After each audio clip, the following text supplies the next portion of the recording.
नमस्कार दोस्तों, स्वागत है आप सभी का हमारे इस YouTube चैनल पंडिताइन चाची में। तो दोस्तों, आज हम सुनाएंगे आप सभी को जगन्नाथ स्वामी की एक और कथा। उसके पहले अगर आपने मेरे चैनल को सब्सक्राइब नहीं किया है तो सब्सक्राइब जरूर करें। दोस्तों, जैसा कि आप सभी को पता होगा कि जगन्नाथ जी की रथ यात्रा उड़ीसा के पुरी में हर साल आयोजित होती है। तो ये कथा जो हम आज सुना रहे हैं उसी यात्रा से संबंधित है। यह उस समय की घटना है जब भारत पर मुगलों का शासन था। सालबेग इस्लाम धर्म को मानता था। उसकी माता हिंदू थी और पिता मुस्लिम थे। सालबेग मुगल सेना में भर्ती हो गया। एक बार उसके माथे पर चोट लग गई, घाव बड़ा हो गया। कई हकीमों वैद्यों से इलाज कराने पर भी उसका जख्म ठीक नहीं हुआ।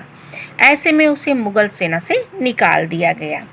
परेशान और हताश सालबेग दुखी रहने लगा।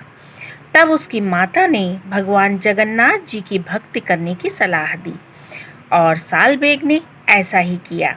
वह दिन रात भगवान जगन्नाथ जी की पूजा अर्चना और भक्ति करने लगा। भगवान जगन्नाथ जी की पूजा अर्चना करने से उसे बहुत मानसिक शांति मिली और जीवन जीने की शक्ति भी मिलने लगी।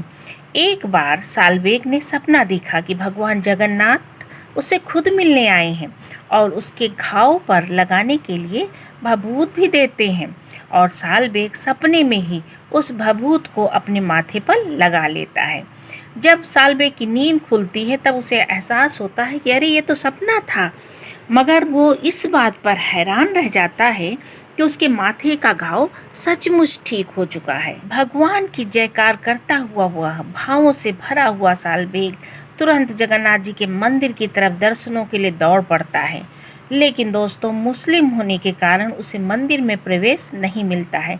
ऐसे में वो मंदिर के बाहर ही बैठकर भगवान की भक्ति करने लगता है, प्रभु का नाम जपता है, भजन लिखता है। धीरे धीरे उसके भजन अन्य भक्तों की जुबान पर चढ़ने लगते हैं और वो उसी तरह भाव विभोर होके उनके भजन गाने लगता है।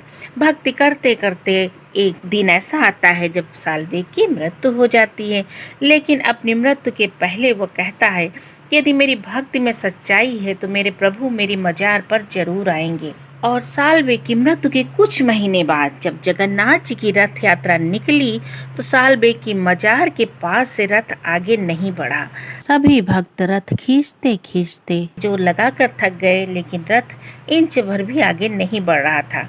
ऐसे में सब परेशान हो गए कि ये क्या हो रहा है, कुछ समझ नहीं पा रहे आखिर में क्या किया जाए। तभी किसी ने राजा को सालबेग के बारे में बताया, उसकी भक्ति के बारे में बताया, सारी जानकारी दी। तब राजा ने अपने पुरोहित से मंत्रणा की और सभी से भक्त सालबेग की जय जयकार करने को कहा। सालबेग के नाम के जयकारे लगाने के बाद जब रथ को खींचने का प्रयास किया गया तो रथ चलने लगा।